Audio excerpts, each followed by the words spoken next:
Good afternoon. It's Thursday the 13th of October and we're live in London for today's special programme for schools and sixth form colleges on degree apprenticeships. I'm Martin Birchall from High Flyers Research. And I'm Levi, Jouavel, a BBC journalist and presenter.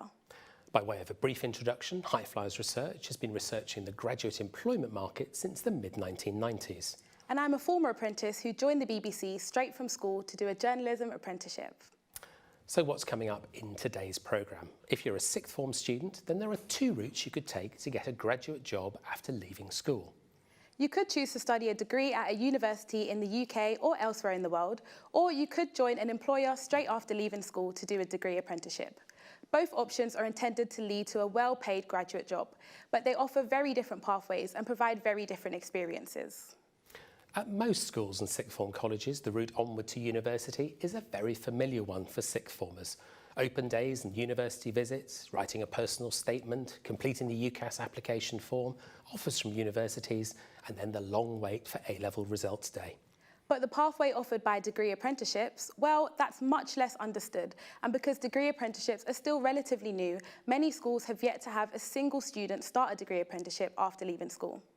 That's why we're absolutely delighted that so many of you have joined us today to find out more about degree apprenticeships. Over 1,000 schools and sixth form colleges right across the UK have registered to watch the programme. So whether you're a Year 12 or Year 13 student watching in the classroom or in the sixth form centre, or a parent watching at home, or a member of staff, it's great to have you with us. Over the next hour or so, we're going to try and demystify degree apprenticeships for you. We'll be finding out how they can provide a debt-free alternative to a traditional university degree, and we'll hear directly from some of the country's top apprenticeship employers and their apprentices. Now, Levi, you're a big fan of apprenticeships, I know, and that's how you started your career at the BBC. So tell us what you were doing at school and why you chose an apprenticeship. Yeah, so I was in sixth form, I was doing A-levels, and I just thought university wasn't really the path for me. So yeah, I decided to go down the apprenticeship route. I wanted to earn money whilst also learning and getting a qualification. And was it easy to find out what was available? Where did you hear about the BBC? So I knew I wanted to do something in media, something in radio or TV. So I literally just went on Google and searched radio apprenticeships. And that's when I saw the BBC's digital journalism scheme. So I applied for that, went through a quite lengthy application process and started from there. Fantastic. And whereabouts in the BBC did you actually start? So I started at a team called BBC Stories, which did long-form documentaries. And then I went on to work at BBC Newsbeat on Radio 1 and 1 Extra. And now I'm working at the BBC News Channel and BBC 3. Well, it's a fantastic story and it's great to have you with us today. So who else will be joining us on the programme? Well, we're really pleased that 8 of the UK's leading degree apprenticeship employers are taking part. BDO, Dyson, Lloyds Banking Group, PwC, the NHS, Rolls-Royce and the Royal Navy will all be helping us understand what their degree apprenticeship programmes offer for sixth form school leavers and how and when to apply for a degree apprenticeship and what life is like for their degree apprentices. But before we go any further, I think we should start by explaining what a degree apprenticeship actually is. Over to you, Levi. Thanks, Martin.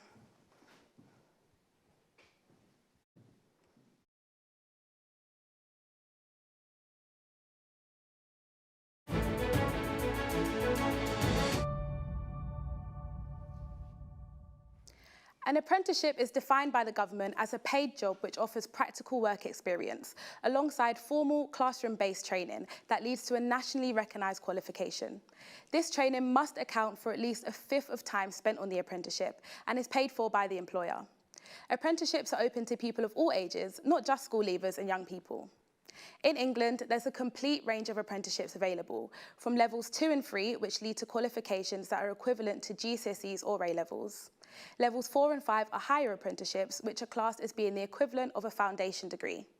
Level 6 are degree apprenticeships, and Level 7 is the equivalent of completing a master's qualification, although many of these Level 7 apprenticeships are available to sixth form school leavers too. It's these last two types of apprenticeships that we're looking at in today's programme. Apprenticeships that lead to the equivalent of a university bachelor's or master's degree. In Scotland, these are known as graduate apprenticeships. In Northern Ireland, they're higher apprenticeships, but in Wales, they're degree apprenticeships. A degree apprenticeship typically lasts 3 or 4 years. Master's programmes can be up to 6 years, and you'll be working for the employer from day one. They'll partner with a university or another professional training provider for your formal training, which could be done on a 1-day-a-week basis or in blocks during the year. For almost all degree apprenticeships, this means you wouldn't be at university in the conventional sense, but you'll still achieve a university degree or equivalent professional qualification. All university tuition and training fees are paid for by your employer. Since degree apprenticeships were first introduced in 2015, the number of people starting degree apprenticeships has increased each year, but sixth form school leavers only make up a small proportion of these apprentices. They're just as popular with those in work who want to get new qualifications and those who want to change careers. If we look at the destinations of 18-year-olds who left school and sixth form colleges last summer, we know that a record 285,000 started a conventional undergraduate degree at university, whereas fewer than 2,500 began a degree apprenticeship in 2021. So at the moment, school leavers doing a degree apprenticeship are outnumbered by 100 to 1 by those choosing to follow the traditional university route. Back to you, Martin. Thanks very much, Levi. Well, it's really interesting to see how few sixth formers are actually going on to do a degree apprenticeship when they leave school, despite the rising number of degree apprenticeship places available. I'm hoping that my first guest can help us make sense of these figures. Clare Marchant is Chief Executive of UCAS. Welcome to the programme. Thank you very much for having me. Now, Clare, why aren't more sixth formers taking the opportunity to do a degree apprenticeship? Is it lack of knowledge, not enough opportunities, poor careers guidance? What do you think is behind it? Well, what we do know is over half of students that come through us actually are interested in degree apprenticeships. So certainly the interest and the demand is there.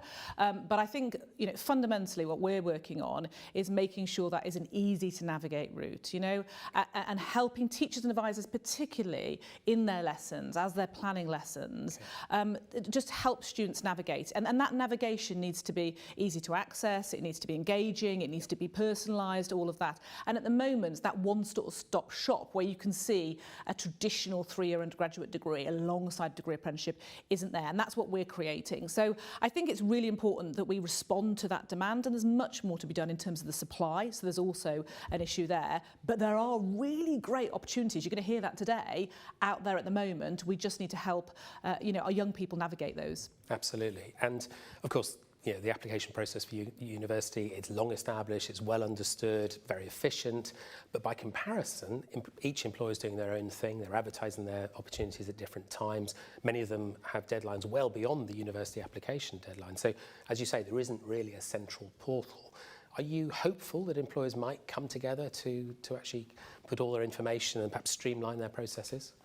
Absolutely, and that's why we've got Career Finder, we're building that out. What I would say to students is also just appreciating or not ruling out degree apprenticeships on the basis you think they're certain types of businesses. We have on our Career Finder the NHS, the police force, as well as some of those big companies like Dyson that you're going to hear from today. So I think recognising that there are lots of different options there, and actually lots of degree apprenticeships you can do. Yes, there's a STEM-based ones, but there's also ones in health and social sciences and things like that. So that is absolutely the destination in terms of that single 1 point.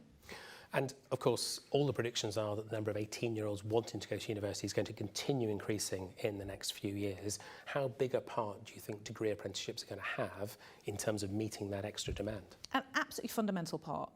If we think about in 2026, there will be potentially 1 million applicants, through to higher education. Now, some of those are international applicants, but there's a big drive on the number of 18-year-olds increasing, the demand from those 18-year-olds. We can't build that many universities. Universities are constricted very often by the campus and the city within which they're in. So we have to think about higher education differently, and degree apprenticeships are a fantastic way of doing that. And how quickly are the universities reacting to all of this? Because I know it can take time to set up new degree courses, and obviously degree apprenticeships may be even more involved. How quickly can they actually create these extra opportunities?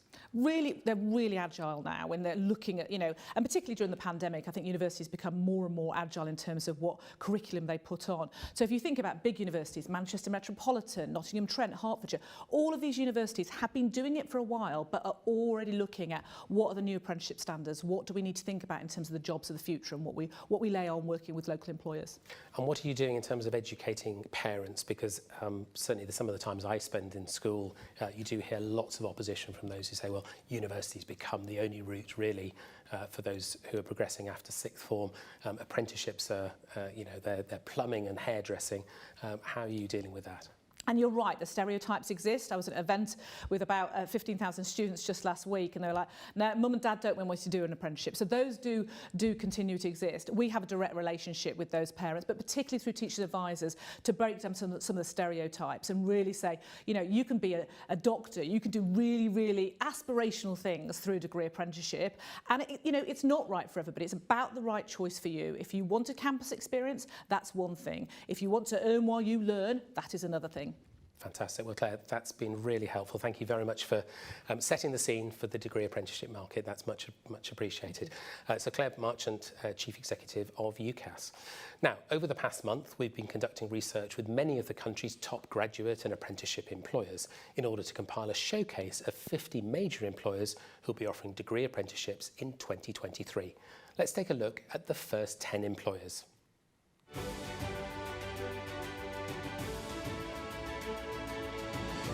We begin our showcase of degree apprenticeship employers at number 50 with Allen & Overy, one of the world's most successful law firms.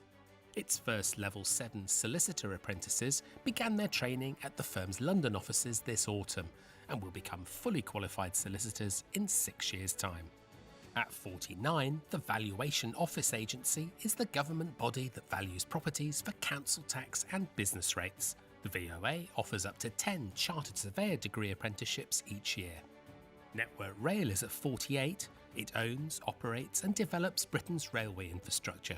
It's a major apprenticeship employer and provides a 3-year degree apprenticeship in technology and business services based at its headquarters in Milton Keynes.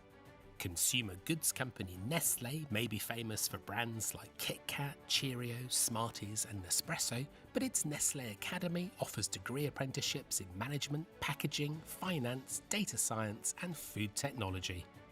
At 46, Standard Chartered is an international bank with degree apprenticeships for sixth form school leavers wanting to work in financial markets or corporate and commercial banking. With offices across England and Scotland, CMS is the second leading law firm to feature in our employer showcase. Its 6-year solicitor apprenticeship is delivered in partnership with the University of Law. We're off to the northwest of England for the nuclear decommissioning company Sellafield Limited at number 44. It employs apprentices at its sites in Cumbria and Warrington and offers a 4-year degree apprenticeship that leads to a BSc in project management. At 43, RSA is one of the world's longest-standing insurance companies. Its Bright Futures apprenticeship programme provides opportunities for sixth form school leavers to gain industry-recognised qualifications within insurance. Pfizer is at number 42. It's a global biopharmaceutical company that's discovered and developed over 150 different medicines and vaccines worldwide. Its degree apprenticeship programmes are in areas such as research and development, science, marketing and human resources. And at 41 in our employer showcase, the NatWest Group is home to the Royal Bank of Scotland, Ulster Bank, Coutts and NatWest Bank. It's recruiting sixth form school leavers for its Digital and Technology Solutions degree apprenticeship programme. So that's our first set of employers with degree apprenticeship programmes for next year's sixth form school leavers. Now earlier, Levi mentioned that employers take a variety of different approaches as to how they deliver their formal training, the degree element of degree apprenticeships. Well, one employer that uses different models for its degree apprenticeships is the accounting and professional services firm PwC. And I'm joined by Jordan Denny, Student Recruitment Officer at the firm. Jordan, thanks very much for joining us today. Now, you offer digital and technology degree apprenticeships for school leavers, and you're quite unusual in that you have two very different models in terms of how you deliver that. So would you be able to just talk us through what's on offer for school leavers? Absolutely, and thank you so much for having me. So our Flying Start Technology Degree Apprenticeship is in two different models. We have the Study First model, where students would attend university, so University of Leeds, University of Birmingham, Queen's University Belfast or Queen Mary University of London, to study either computer science, data analyst or software engineering, university dependent, and they would do 3 integrated placements whilst on that degree. So the degree is 4 years in length, and they would do 2 summer internships and 1 full year in our tech teams, which is really exciting. And then we have the Work First model, which was brand new last year. We're really excited to carry on this year, and that's with Ada College, the National College for Digital Skills in Manchester. Okay. The focus there is on the job learning, so they would spend around 80% of their time working at PwC in our wonderful tech teams, and then 20% of their time either studying at Ada College or self-study. So it's that second model that sounds closest to most people's idea of an apprenticeship, the idea that you have 4 days in the office, 1 day sort of for college or university. But your scheme where you describe it as study first, that's actually a normal university experience, isn't it? So you're enrolling students at the universities you've mentioned for a conventional degree course. How much work do you actually get out of them over the course of those 3 or 4 years? Whilst they're on placement, they're treated as graduates. So they get graduate experience, client exposure right from the outset, obviously with lots of support and training and development. But from the outset, they're kind of treated as a graduate. So we get lots from them, but they also get lots from us too.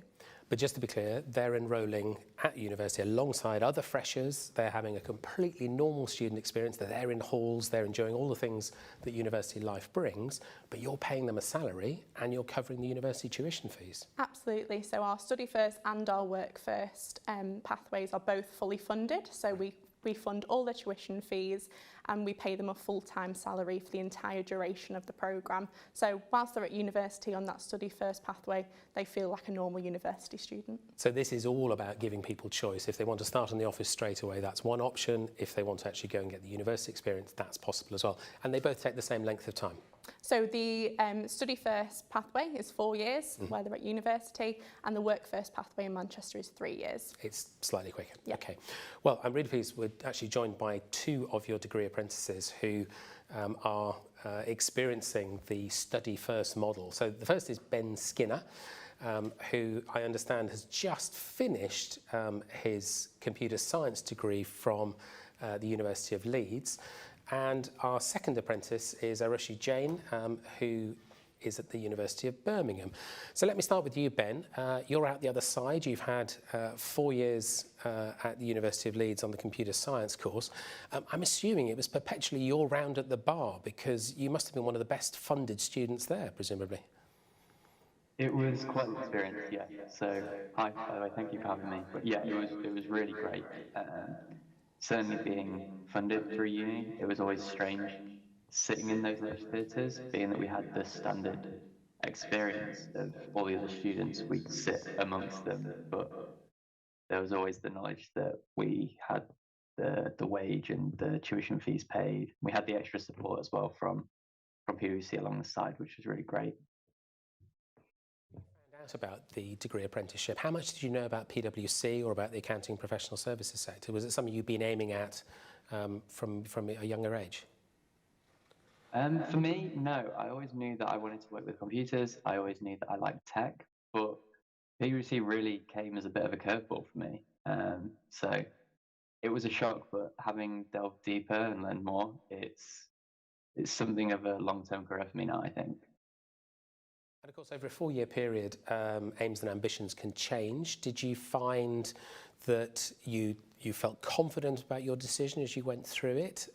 Did it reinforce what you'd originally thought? Oh, absolutely. I came from a family where it was, as you said, the very traditional university is the way to go.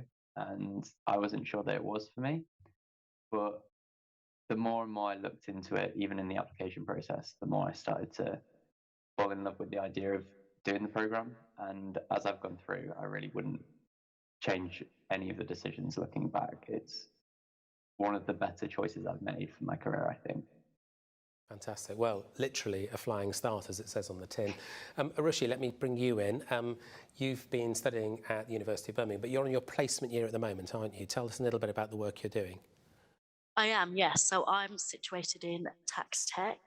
I'm split between 2 teams, actually. So I get the experience of doing like data visualization, data manipulation, but I also am working a little bit in advisory, which is really nice, actually, because it's both kind of career paths that I've been looking into. So the option to do both at the same time works really well for me, and it really will help me when I'm making an informed decision after uni as to where I want to sit. And I mean, it sounds like even though the majority of your time during your degree will be spent studying, you've had enough work experience, you're going through enough experiences there to be really quite immersed in the firm. Yeah, so I've had one placement in like less tech, but a lot more advisory side. I've had a placement in testing, and I've had a placement in development. So I think by the end of my 4 years, I would have gained an exposure into most type like fields that PwC work tech in. So especially this year, with this with the advisory side and the data side, by the end of the year, I will have basically covered all bases. Fantastic. And Arushi, how are your fellow students doing on your degree course? I mean, I guess they don't all have guaranteed jobs at the end of it. Are they very jealous of what you've signed up for? Of course, but there's also the added pressure of getting internships and securing your year placement, which I didn't have to go through. It was very easy for me. Once you're in, you know, you definitely have a secured summer placement first year, and after second year, of course, your year placement. So there was no stress there. There's not too much of a stress after uni because of these 4 years of experience. So yeah. Well, thank you both. It sounds like an absolutely fabulous experience, and you're both obviously making the most of it. And thank you also to Jordan Denny from PwC. Jordan's actually going to be back with us a little bit later in the programme to help answer some of your questions about degree apprenticeships. So if you have questions you'd like to ask on any aspect of degree apprenticeships, just email them now to studio@highflyers.co.uk, and we'll put them to our apprenticeship experts. Now, it's time to find out from Levi what kind of degree apprenticeships are on offer for sixth form school leavers. Levi. Thank you, Martin.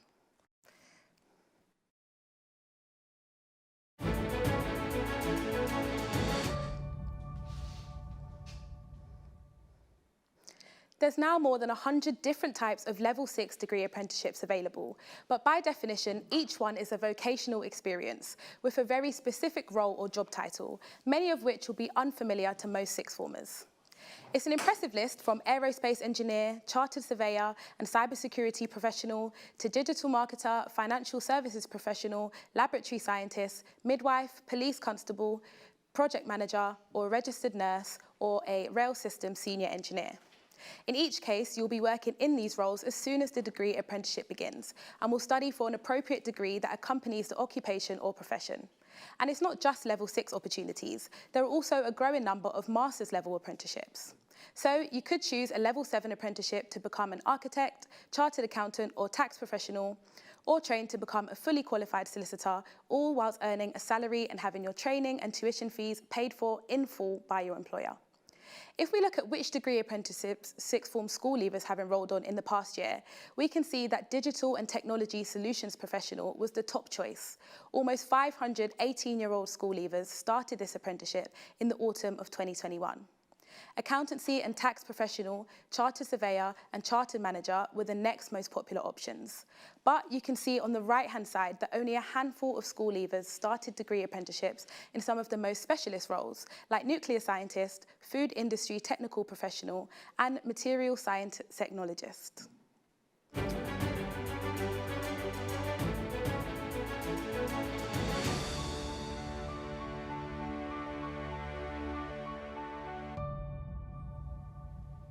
You're watching a special programme from Highflyers Research on degree apprenticeships.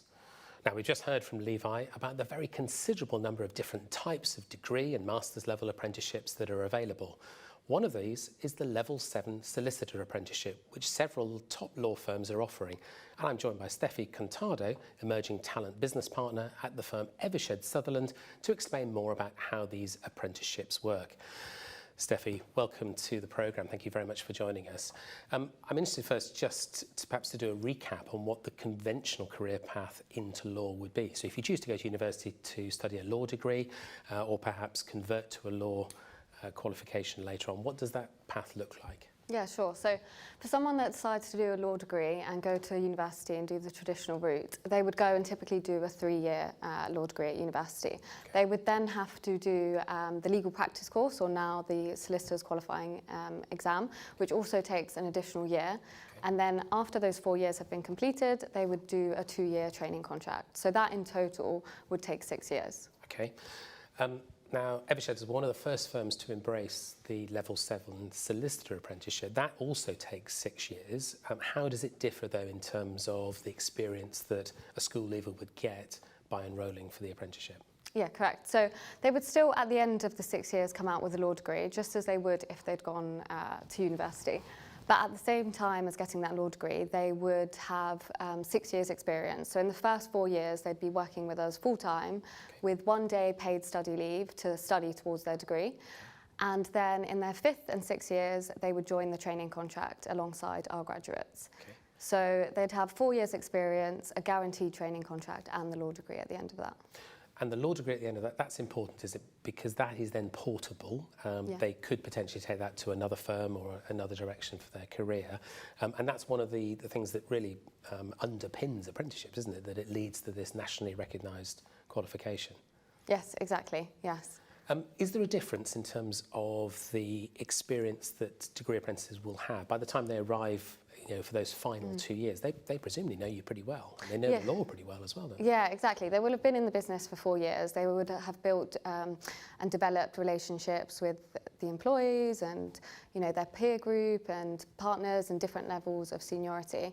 And they will have been exposed to things that they necessarily wouldn't have learned, you know, at school or having gone to university to study that degree. So they definitely will have more experience than the traditional graduates that would join us having completed their degree. Now, of course, the one thing they may miss out on is a vibrant university social life. You're only recruiting quite small numbers for the apprenticeships. How much of a social life can you give them around the firm?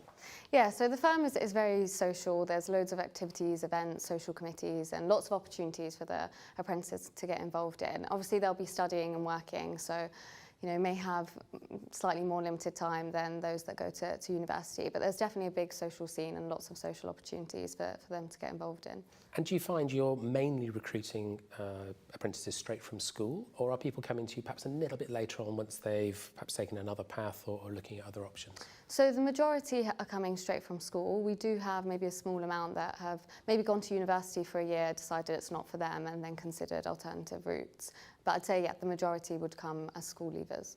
Now, when you're in schools and sixth form colleges promoting the apprenticeships, do people understand what it is that's on offer and why this may be an equally good route to becoming a qualified solicitor? I think they struggle to believe that it is such a good route, because you know it's hard to comprehend that actually it takes the same length of time. You'd be earning a salary, you'd have the experience, you've got the guaranteed training contract, which also is a big selling point.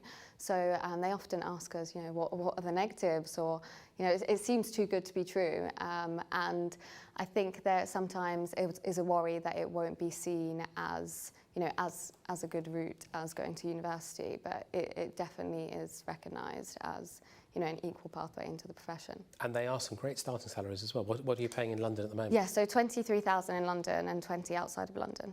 So potentially for 18-year-olds coming out of school, a great place to start. Well, that's been really useful to run through it all. I guess it's early days to see how all of those degree apprenticeships turn out for you as a firm. A 6-year programme. I'm guessing the first of your apprentices won't be coming off that for another year or so. Yeah, so we've actually, as we were the first large law firm that introduced it in 2016, we did have our first cohort qualify. So we had 7 that sat the endpoint assessment and qualified with us, all retained within the business and had jobs and have started as associates with us last month. That's very exciting. Well, you're there already. That's a fantastic note to finish on. Steffi Contado from Eversheds Sutherland, thank you very much. In a moment, we'll be meeting an engineering trainee who's on one of the UK's most sought-after programmes. But first, let's find out more about the employers offering degree apprenticeships next year.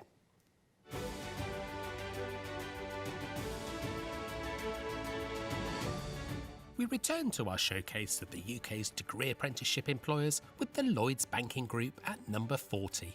It offers degree apprenticeships in its financial and technology functions. At 39, BMW Group is a world-leading manufacturer of premium cars and motorcycles. It recruits sixth form school leavers for its engineering degree apprenticeships at the mini plants in Oxford and Swindon and Rolls-Royce motor cars in Chichester. The multinational oil and energy company BP is at number 38. It offers degree apprenticeships in human resources, finance and a range of different commercial roles.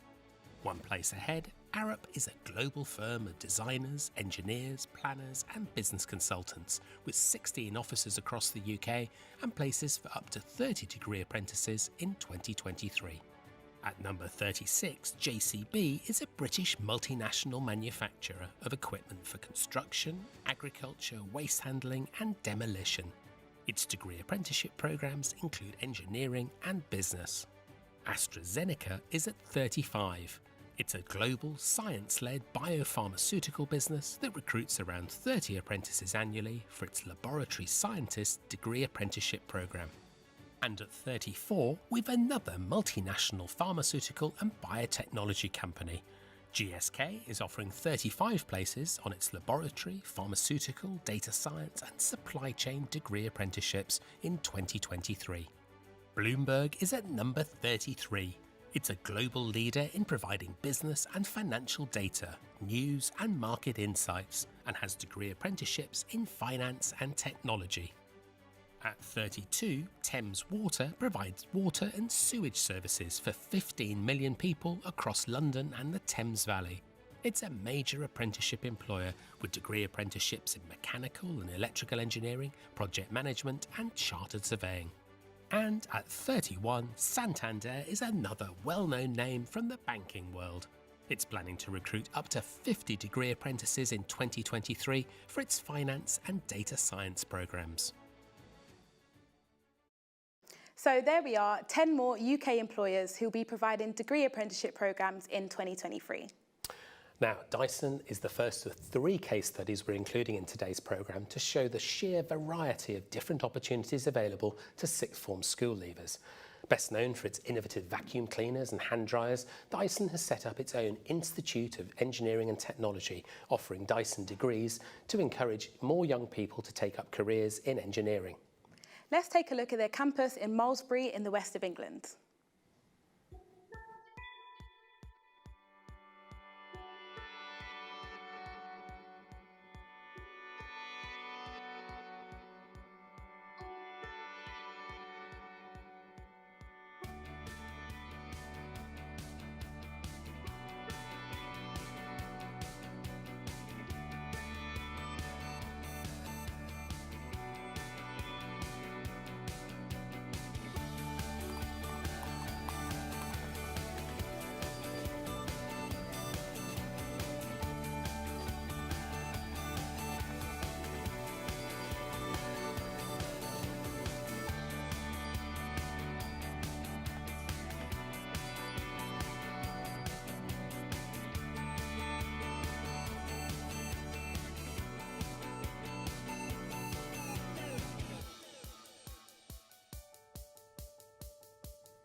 And I'm pleased we can now cross live to the Dyson campus to speak to Ellie Jackson, a second-year engineering undergraduate at the Institute of Engineering and Technology. Ellie, good afternoon. Thanks very much for joining us on the programme. Now, I'm interested, that doesn't look like a typical student room to me. Where are you today for our call? So I am in the Dyson Village. This is the accommodation provided by the Dyson Institute for first-year students. It is a semicircle of very futuristic looking pods, which each student has a pod and are organised into kitchens of 8 students, as there's a real community feel here as you get to know the other students in your year. And Ellie, how did you hear about this apprenticeship? So a previous student from my school had gone to the Dyson Institute and had come back to do an outreach event, and that's how I found out about it. And I was really interested in the idea of having an option alternative to UCAS for my, for after sixth form. And I really like the idea of doing a degree apprenticeship. So I researched more into it on the Dyson Institute website to find out more. And here I am. And it's interesting, Ellie, isn't it? Because Dyson don't describe this as a degree apprenticeship. You're an undergraduate on their engineering degree course, aren't you? And the path you're following, it's loosely modelled on an apprenticeship with time in the factory, as it were, and then study days. But how does it feel from your point of view? Does it feel like a university experience or something very different? There's definitely aspects of university, but aspects of being in work as well, which I think is what makes it so good. So 2 days a week, I'm studying in the Dyson Institute lecture spaces, which feels very much like a university. And the other 3 days of the week, I'm working in the workplace with real Dyson teams. And that's quite exciting. But yes, there's a real mixture of the uni life and the workplace too. And how are you finding balancing both of them? So doing the work and working full time as well? So Dyson makes sure to provide lots of support networks for the students. So within work, I have a line manager and technical mentor who are always on hand to help me when I'm stuck. And we also have student support advisors for the wellbeing side who make sure that we're coping with the workload, because there's a lot to do with workplace and academics, but there's plenty of people on hand to make sure we can do it. Now, it all looks like a very futuristic environment, from the pods to all the buildings on site. I know you can't tell us what you're working on and what the next big Dyson products are going to be, but does it have a real energy about it, being in such a large community of engineers and in such impressive surroundings? It's definitely really exciting working with the other engineers who have a lot more experience. So some of them have been at the company for years and years, and it's really beneficial to us to be able to learn what they've learned and work with them. And what was the application process like for something like this? So when I applied, I had to submit like a personal statement, document going over my experience in engineering. I also had to do some online tests for logical reasoning, and also a telephone interview and a final technical interview, which was like a university interview testing the application of the skills. So Ellie, you've got 2 more years to go. Do you get to choose which part of the business you might move into when your undergraduate degree comes to an end? So the first 2 years is general engineering, and then from 3rd year, I'll get to choose a specific stream, so either software, mechanical, electronics, or electromechanical. And then I'll do 2 years studying and working specifically in that area. And after the degree, there are plenty of opportunities either in the UK or in Southeast Asia, in the Dyson Singapore or Malaysia offices, where I could then choose to work. Well, it sounds like a fantastic opportunity and a really exciting time for you. Ellie Jackson, thank you very much for joining us from Dyson. It's time to find out which employers are in the next instalment of our Degree Apprenticeship Employer Showcase.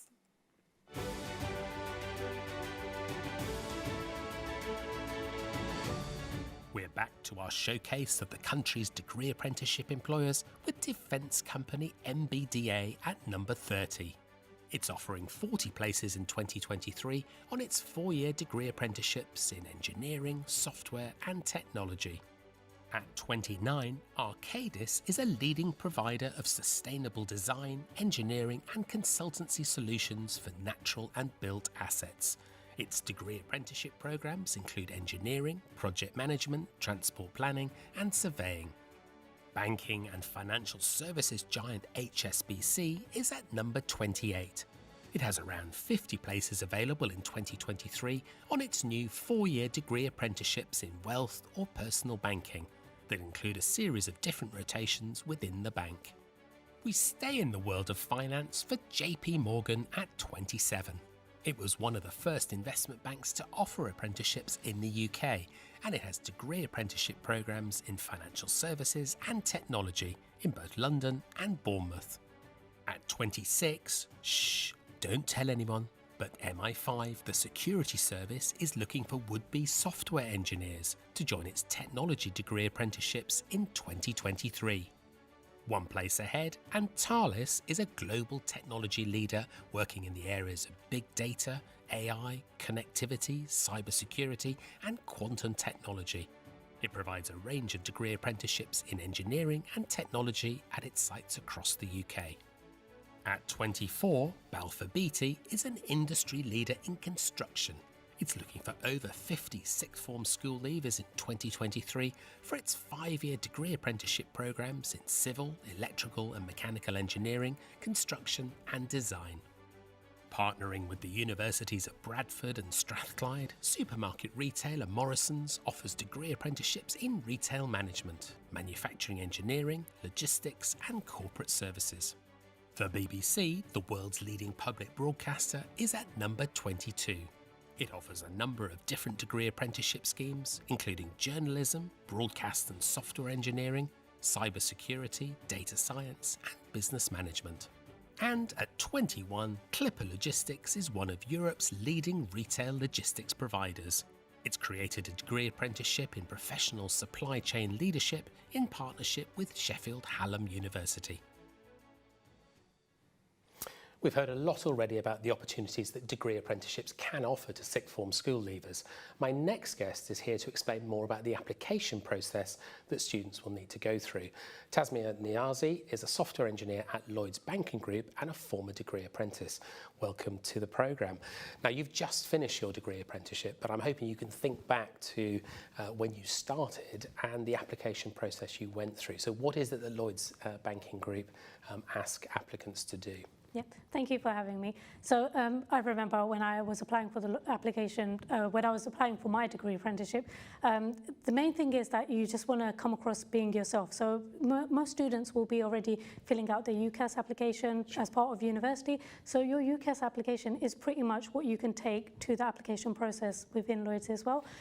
And did you apply in parallel? So were you applying for university as well as degree apprenticeships, or did you do one first and the other next? Yeah, so my situation was quite different because when I was doing my diploma at college, they only told me about university. They didn't tell me that degree apprenticeships or even that was an option. So I did my UCAS application, but all my UCAS application wasn't lost because there were so many skills that I had inside my UCAS application that I took towards when I was applying for a degree apprenticeship at other organizations as well. So most of the personal skills, like, you know, your presentation, like skills, and there's all these transferable skills that you can take from your UCAS application and actually take them to the organization, which most organizations are really looking forward to. So in a way, you used your personal statement almost as a template to draw information from. But of course, I think of all of the employers out there, Lloyds Banking Group probably have one of the more straightforward applications for degree apprenticeships. Some really are very complex and very involved. And asking sixth form school leavers really to explain why they want a career in a particular area, what it is that has motivated towards that particular employer. And those aren't easy questions to answer, are they, if you don't know much about the world of work before you're applying? Yep. So I think Lloyds Banking Group is doing a really good job because they keep it very simple, like you mentioned, and they want it just to be like the first application process would just be like your basic information, your name, why you want to, and to always do your research why you want to apply for this organization.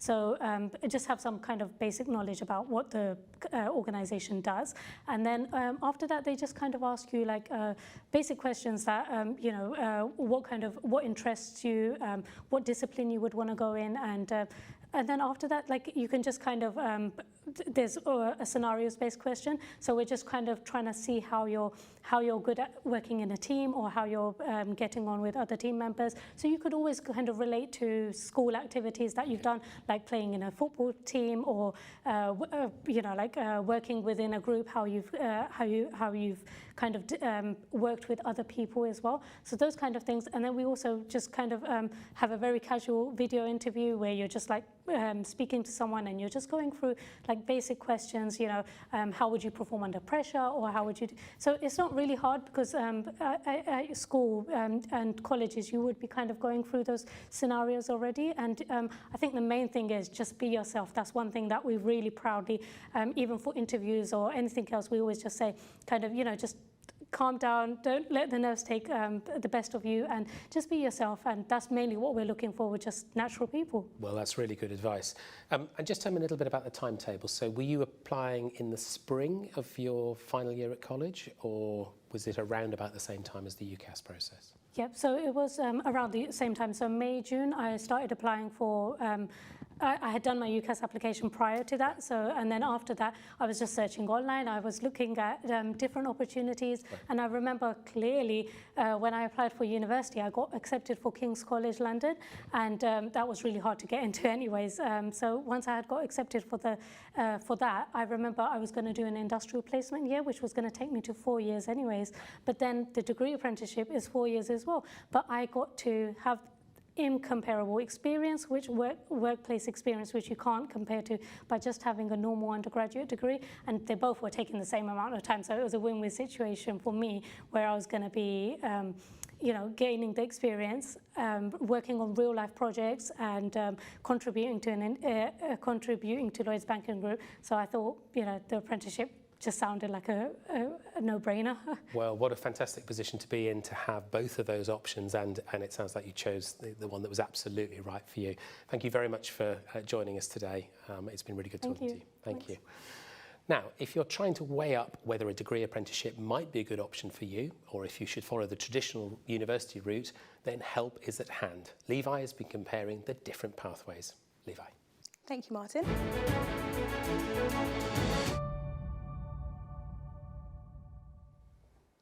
So, who should do a conventional university degree and who might be better suited to doing a degree apprenticeship? Both lead to the graduate job market, so let's start by comparing the two routes. At university, you can expect to do 25 to 35 weeks of full-time study each year. Your university will charge you tuition fees of up to £9,250 per year, which you can cover using a student loan that you'll repay when you're in graduate employment.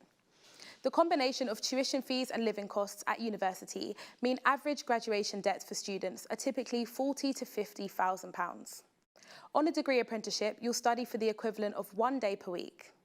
Your employer will pay your university tuition fees and any other training costs associated with your apprenticeship.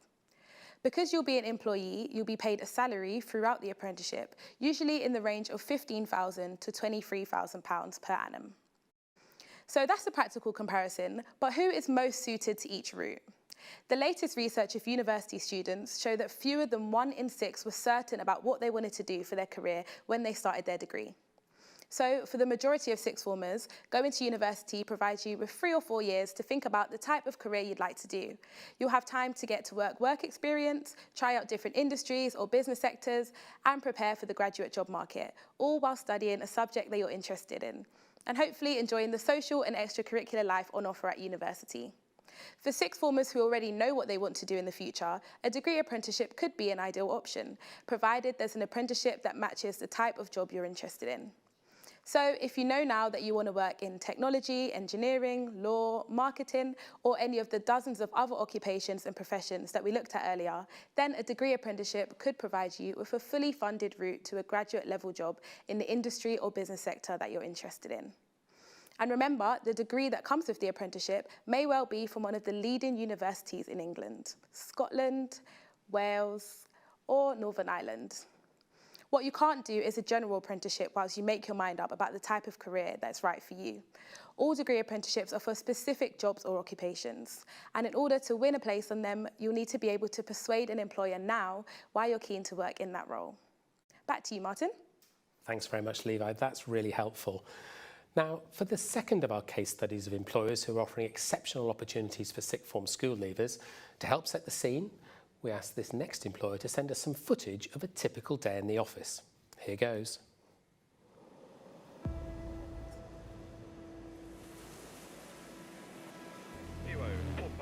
Closed up, cleared away, balls clear, ammunition provided.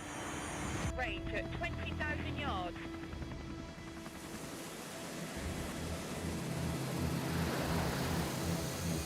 Critical cost, establishment 1006.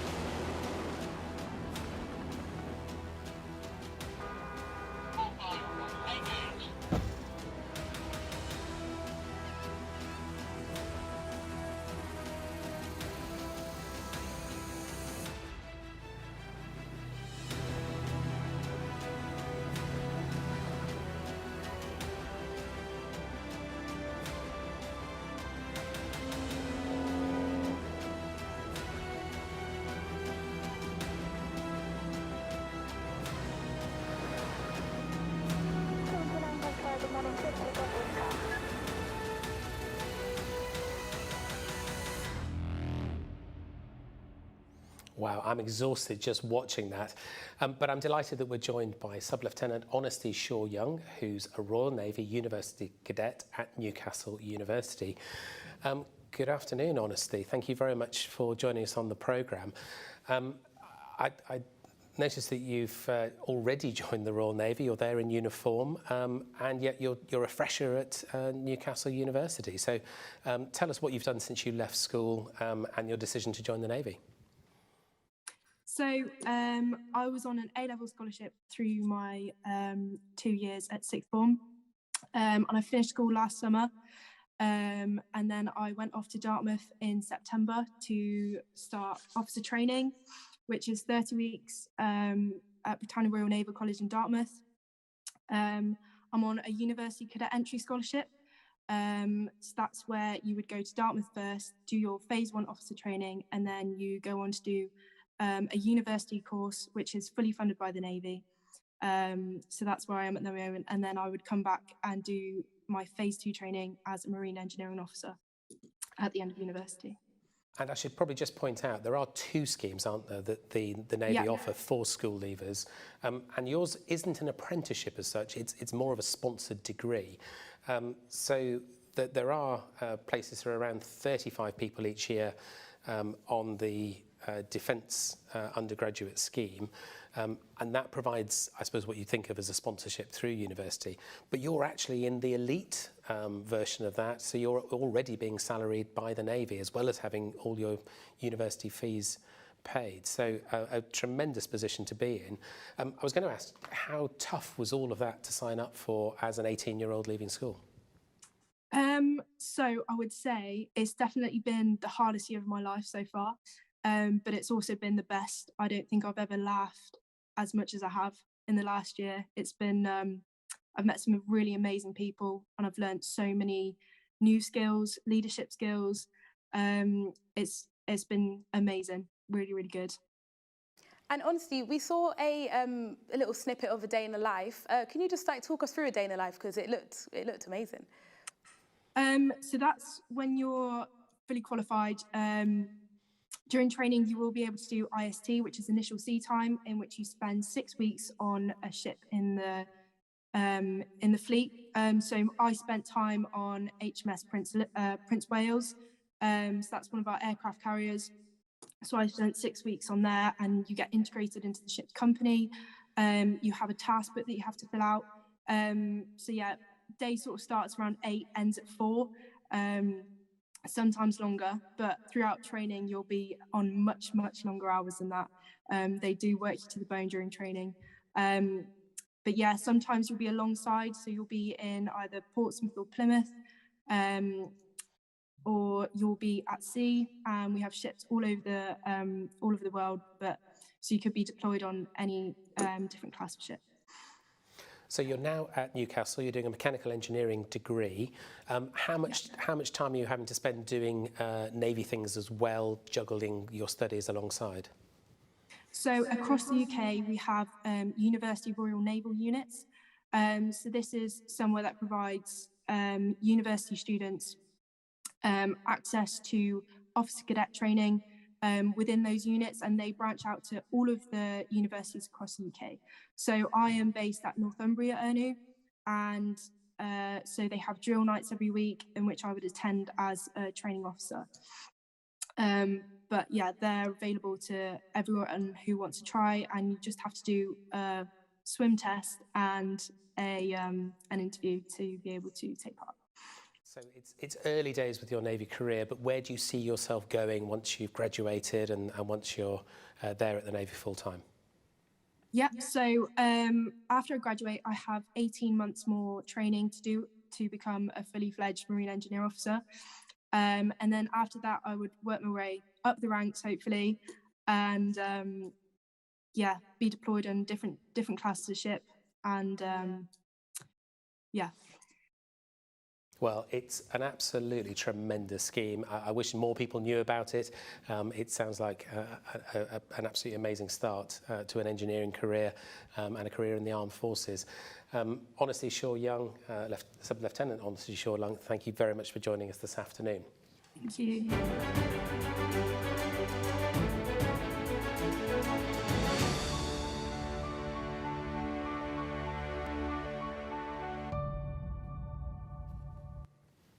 You're watching Degree Apprenticeships with me, Levi Jouavel. And me, Martin Birchall. Thank you to everyone that has been sending in questions. We'll be answering them at the end of the programme. Please keep them coming. Now, where did we get to with our showcase of apprenticeship employers?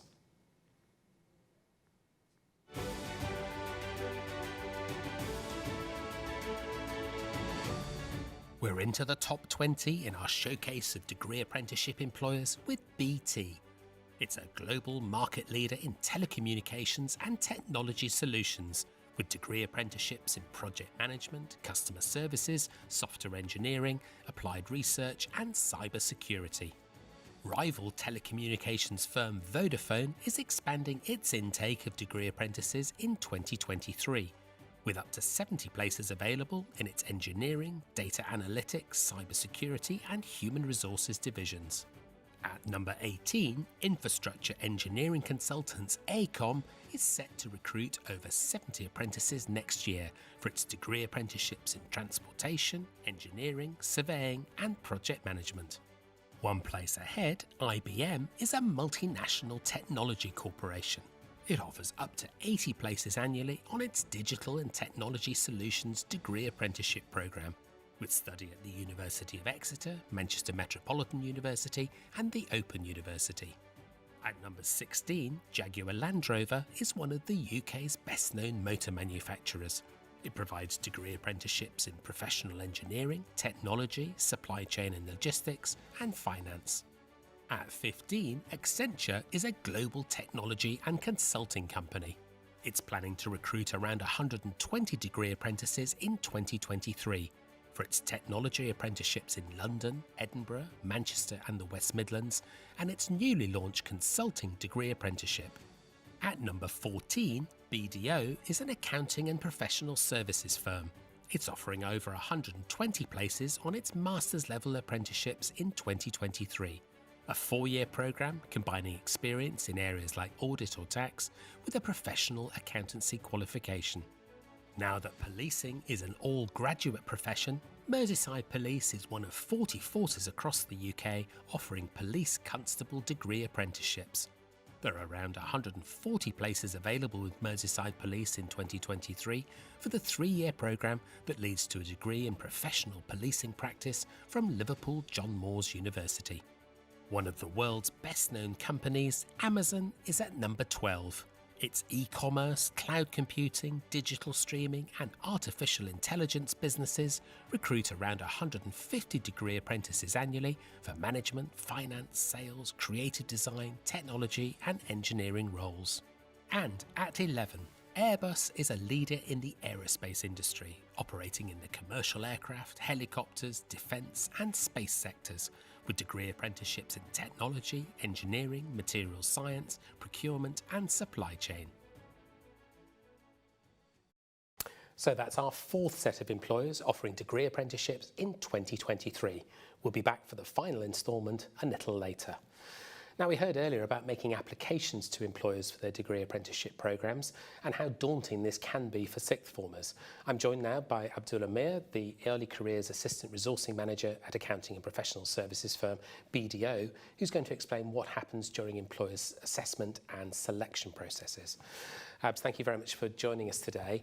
I'm conscious we've talked already about how different the process is applying for a degree apprenticeship as to applying for university. Give us an idea of what you put your applicants through for those who are applying to BDO for a degree apprenticeship. Thanks for having me, Martin. So firstly, once candidates have applied and made their application online, they can have an online test. So that is all virtual, and that is a combination of numerical tests. So you could think of GCSE level maths, for example, and situational tests to see what a candidate would do in that particular situation. And then you can expect to have a video interview. So these are a set of 4 questions that are asked, and they're pre-recorded as well.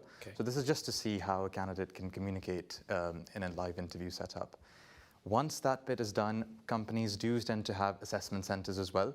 Now, this may or may be face-to-face or maybe virtual, depending on the company that candidates apply to. Majority of the firms are doing this virtually for now. And at an assessment center, a candidate can expect to have group exercises to see how they work in a team. They can have an interview one-on-one with a senior member of staff in the company. They can have a presentation to see how they present one-on-one as well. And they can have a written task as well to see their written communication skills. So it's incredibly thorough, and I know a lot of university students aged 21, 22 find all of that really very difficult to prepare for. How on earth do you get 18-year-olds up to speed for things which they've literally never done? They might have a CV left over from perhaps an old detailed job or bar work, and they've been through their personal statement, but they won't have experience necessarily of interviewing or taking part in some of the tests you describe.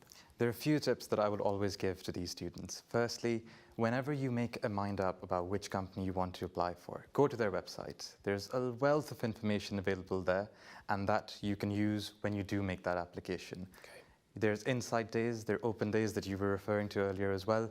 Make sure that you go there as well. But then the most important thing is when you've done your research, that really does show when you come to the interview. And even if you're in school, let's say you worked in a project, let's say you're in a sports team, let's say you've dealt with some public speaking if that's not your strong forte. Okay. So these are things that you can always talk about at any application process as well. But very important for sixth formers to reflect on some of those things so they have those kind of experiences at their fingertips when they're there in an interview. Absolutely. How lenient are you on 18-year-olds who are going through this? Because they may not be as polished as they perhaps would be if they were applying for a job later in life. We have a lot of support available for them before they make their application as well. So the recruiters will always make sure that they're contacting these candidates, making sure that they can talk through them. It's absolutely fine to be nervous when you come to these assessments as well. But more importantly, Martin, it's okay to fail as well. So if you at first are not successful, you will be given some feedback to work on so that you can make an application the year after. And just one final question, how long does all this take? So from somebody applying to you to making it through to the final round and getting the offer of a degree apprenticeship, how long would that typically take? I think it shouldn't take more than 2 days if you think about it, because at the online test, it's about 45 minutes. An assessment centre is maximum 5 hours of your day. Okay. So it depends on how quickly you do the online test. So within a space of 2 days, you should hopefully have an offer at the end of it as well. Wow, so a very quick turn. Very quick. Fantastic, that's been really useful. Absmir from BDO, many thanks. Now it's time for our third case study showing school leavers in the workplace, and with another employer with an impressive showreel.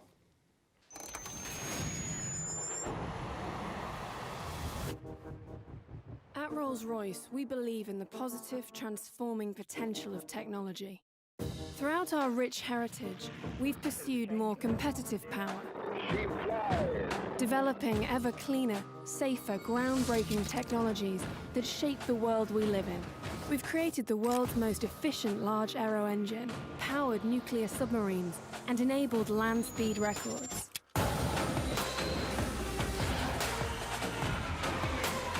We've developed game-changing engineering solutions for supersonic jets, and even supported NASA missions on the edge of space. We disrupt, we challenge convention, we champion new solutions. We pioneer the power that matters. We're always looking forwards, creating an environment where our people can be at their best, shape the future, and work on incredible projects that matter. We give them the freedom to grow, challenge, and be brilliant. We collaborate, innovate, and embrace different ways of thinking. We're pioneers.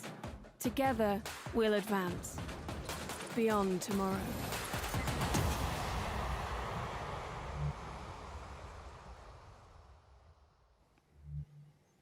And I'm pleased we can cross live now to Rolls-Royce in Derby to speak to Daniel Snart. He's an engineering degree apprentice in the Civil Aerospace Division. Daniel, good afternoon. Thank you very much for joining us. I gather you're in your fourth year now with Rolls-Royce. Tell us a little bit about your journey from school and college through to joining the company.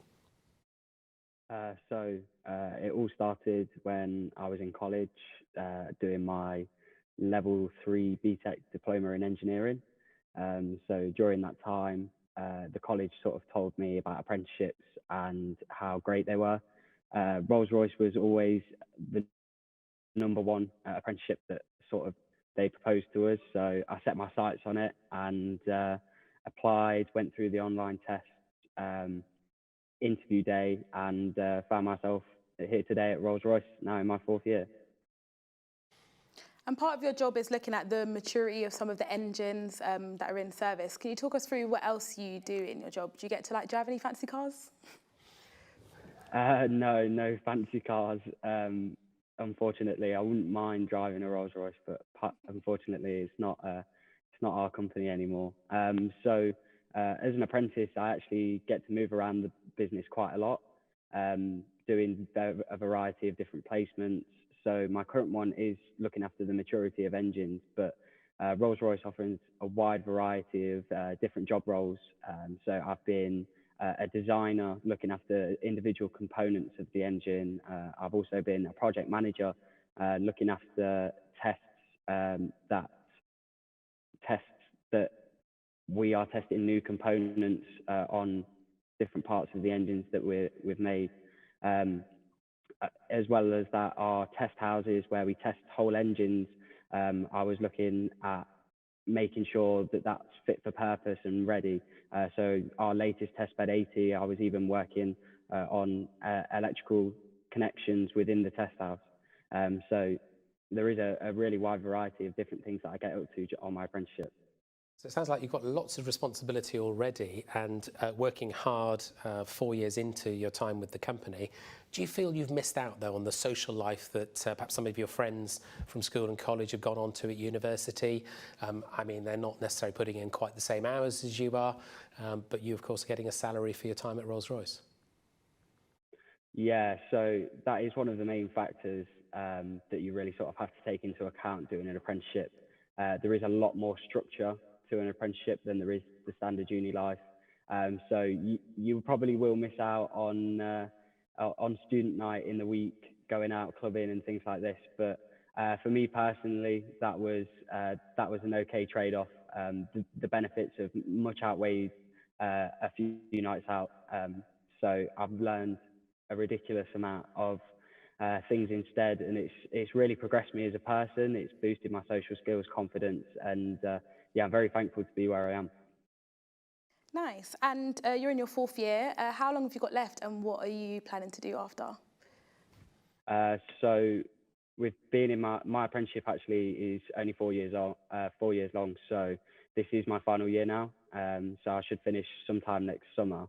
Once I finish, I will probably look to continue at Rolls-Royce, find a permanent role here for the foreseeable future.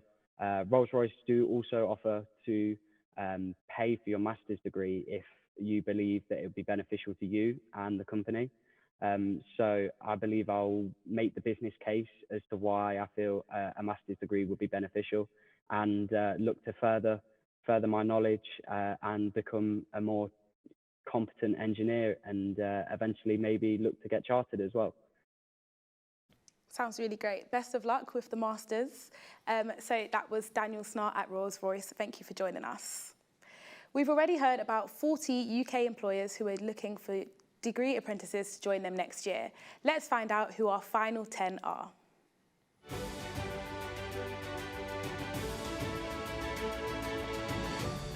We return to our showcase of the UK's degree apprenticeship employers with Fujitsu at number 10. It's a global information and communication technology company with degree apprenticeship programs in cybersecurity, data analysis, software development and defence. We stay with the technology sector for Capgemini at number 9. It's offering 175 places on its degree apprenticeship programs in 2023, with roles in technology, finance and business.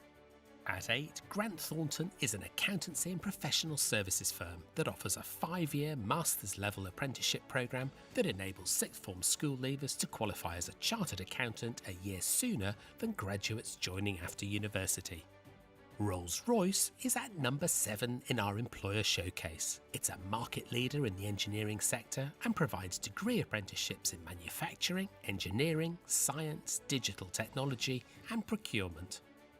Our next group of employers are the Big Four accounting and professional services firms, KPMG, Deloitte, EY and PwC. Together, these four firms are looking for more than 800 sixth form school leavers to join their degree apprenticeship programmes in 2023, with opportunities in consulting, tax, accountancy and technology. At number 2, BAE Systems provides some of the world's most advanced technology-led defence, aerospace and security solutions.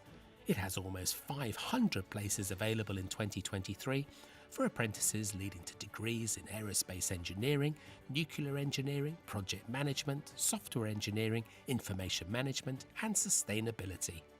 The employer at number 1 in our showcase is the NHS. It's the UK's largest employer with over 1.2 million staff and has 350 different career pathways within the organisation. The NHS offers numerous degree apprenticeship programmes, including nursing, midwifery, paramedics, podiatrists, radiographers and clinical practitioners. There are expected to be over 1,000 places available on NHS degree apprenticeships in 2023.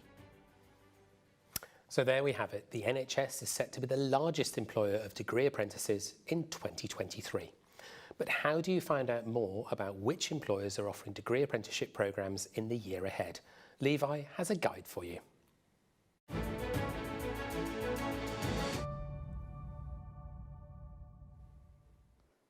Thank you, Martin. We've heard during the programme that degree apprenticeships are offered by individual employers who each have their own application and selection processes and different timetables for their recruitment. Some employers are already advertising their 2023 degree apprenticeship programmes, whereas others won't open their applications until sometime in the spring or even later. So how do you find out then which degree apprenticeships are available? UCAS now has a whole section dedicated to degree apprenticeships and includes listings for employers offering apprenticeships in 2023. For the most comprehensive information though, it's best to go direct to employers' own websites. These will always provide the most detailed description of the degree apprenticeships on offer, along with the employer's minimum entry criteria, selection process, and usually case studies of current or former apprentices. The official government portal for apprenticeships is on the gov.uk website. Their Find an Apprenticeship service lists employers who are currently accepting applications, and although it covers all levels of apprenticeships, you can filter your search for degree apprenticeships. And if you're looking for information about degree apprenticeships in Scotland, head for apprenticeships.scot. In Wales, it's on the Careers Wales website, and the NI Direct website has details of higher level apprenticeships in Northern Ireland. Back to you now, Martin. Thanks very much, Levi. Now, throughout the programme, you've been busy sending in your questions about degree apprenticeships. I'm very glad to welcome back Jordan Denny from PwC and Absmir from BDO to help us answer them for you. Thank you both. Now, we've had a whole host of questions about different aspects of degree apprenticeships. I'm going to start with one from Gareth Everson. He's a parent at St Aidan's C of E High School in Harrogate, asking what happens if an apprentice changes their mind during their degree apprenticeship about the employer they're with or the career path they're going on to. And I guess that's perhaps hinting at do you want your money back, or what happens when a candidate perhaps has a change of heart? This one. So we don't make them pay the money back.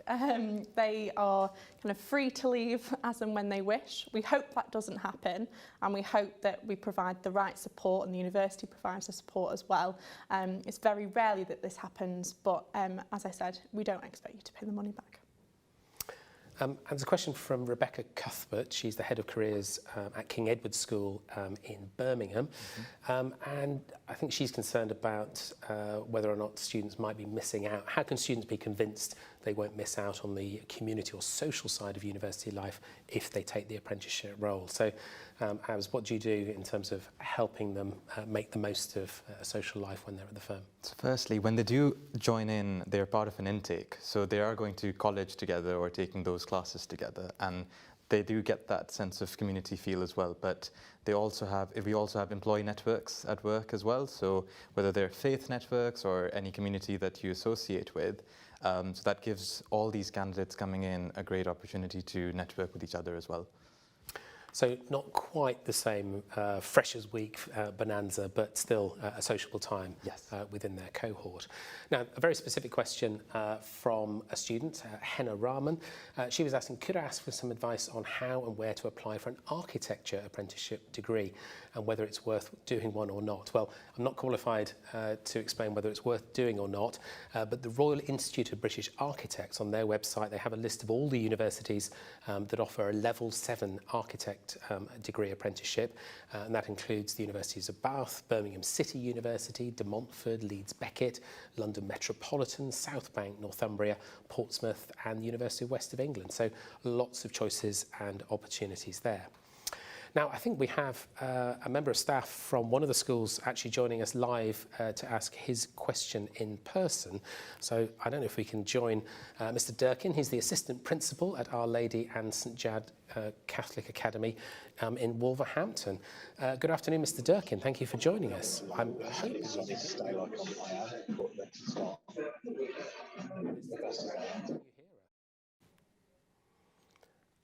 Mr. Durkin, are you with us? We can see you, but I'm afraid we can't hear you. So I'm going to just pick up on another question which we've been sent through in the studio. And it's all about application deadlines. So we'll be back with Mr. Durkin in a moment. But if I can ask you, Jordan, about the application window. So I think a lot of schools are worried about whether or not it's going to clash with the UCAS process, whether people are going to be hanging around trying to make decisions about both sides. When do you set your deadlines for applications and when do you tell people whether they've got a place? Absolutely. So for the technology degree apprenticeship specifically, the study first pathway, as I spoke about earlier, you actually apply via UCAS. So it's the exact same UCAS deadline of the deadline of the 26th of January. I hope I remembered that correctly. And for the work first pathway, we actually don't open applications till November, and it'll be kind of a couple of months through the application process. So they should be ready to hear back of their offers, hopefully, by kind of the late spring of next year. And a couple of questions from schools asking, do you make conditional offers? So are you looking for specific grades for your study first applicants? So the universities prescribe the specific entry requirements. Okay. So we go from what those universities require, but just to flag, many universities do have opportunities for reduced offers. So please make sure you do check with each individual university. Right, I think we can rejoin Mr. Durkin. Mr. Durkin, we saw you earlier. I'm hoping you can hear me this time round. I understand you're the Assistant Principal at Our Lady and St Jad Catholic Academy in Wolverhampton. What's your question for us?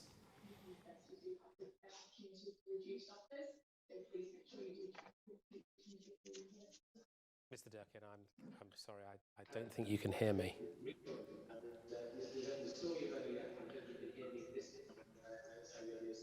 I think we're on a time delay to Wolverhampton. I can hear you now. Oh, fantastic. Mr. Durkin, your question, please. Are degree apprentices tied to the company they join? If they want to move after completing their qualification, can they do so? And there's a second question as well, which is, can you be fired from a degree apprenticeship? Can you be fired? Right, well, let's deal with that one first. Abs, how many degree apprenticeships come to a sticky end at BDO? To be honest, I don't think that many do, because we like to give them as much support as possible. And at any point, as you mentioned, if they can switch, they do get a people manager, they get a lot of support in the firm. So if they do change their mind, then we would like to try and keep them in the firm, because we've spent all that time getting them through the door, so we wouldn't want to lose them. So no, I don't think that many, we don't lose that many. And just to be clear, once the apprenticeship is over, they have a qualification that they could then take to any firm to be a chartered accountant or a tax professional at other employers. Absolutely. It opens doors for them. And whereas we would want them to stay on, they always have an opportunity to go elsewhere if they'd like to as well, once they've gained that apprenticeship. So our final question just looks at, it's a question from a student, Mahin Yasser. I'm sorry, I'm not sure which sixth form college you're from, but it says, I'm considering doing a degree apprenticeship and would like to know if there's a graduation ceremony at the end of the programme, like a conventional university route. I'm going to just chuck that one to Levi. Did you get a graduation ceremony? Yeah, we got a graduation ceremony. I mean, it was from from home because it was in the pandemic, but we got sent a cap and a gown, and we did a Zoom ceremony. So we kind of all dressed up from home, did a nice little backdrop. Yeah, we still got a graduation, so hopefully you do. That's brilliant. Right, we're very nearly at the end of the programme. So Jordan and Abs from PwC and BDO, thank you both very much for being part of the programme and answering our questions.